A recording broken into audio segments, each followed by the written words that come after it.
মালদার মোথাবাড়ি ঘটনার প্রতিবাদে শহর আসানসোলে সংগঠিত হয় ভারতীয় জনতা পার্টির বিক্ষোভ আন্দোলন। আসানসোল ভারতীয় জনতা পার্টির পক্ষ থেকে সংগঠিত বিক্ষোভ আন্দোলন আসানসোল দক্ষিণ থানার সামনে সংগঠিত হয় একটি প্রতিবাদী মিছিল।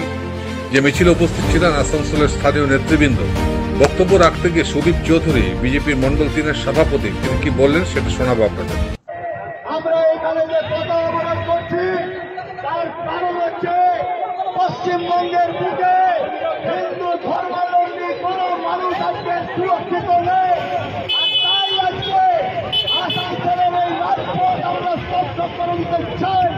আমরা আপনাদের সামনে এটাই বলতে চাই, হিন্দু কমিউনিটির উপর আক্রমণ হয়েছে, যেভাবে রোহিঙ্গা অনুপ্রবেশকারীরা হিন্দুদের উপর আক্রমণ করেছে, তার প্রতিবাদে আজকে আমরা আসানসোল সাউথ থানার সামনে বিক্ষোভ প্রদর্শন করছি। হিন্দু ধর্মাবলম্বীদেরকে যাতে সুরক্ষা দেওয়া হয়, পশ্চিমবঙ্গের বর্তমান সরকার যে সুরক্ষা দিতে পুরোপুরি ব্যর্থ, তাই আজকে আমরা প্রতিবাদ জানাচ্ছি। এবং আসানসোলের বুকেও এরকম প্রচুর অনুপ্রবেশকারী রোহিঙ্গা আছে যারা আসানসোলেও শান্তি শৃঙ্খলা বিঘ্নত করতে পারে।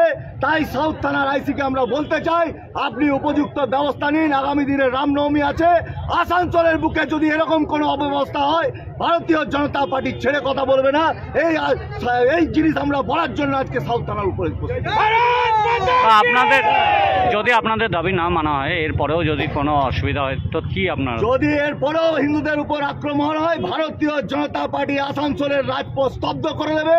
আজকে সংক্ষিপ্ত আকারে মানুষকে বেশি না বিরক্ত করে, বেশি না অসুবিধা দিয়ে আমরা আমাদের পথবরোধ জলদি তুলে নেব।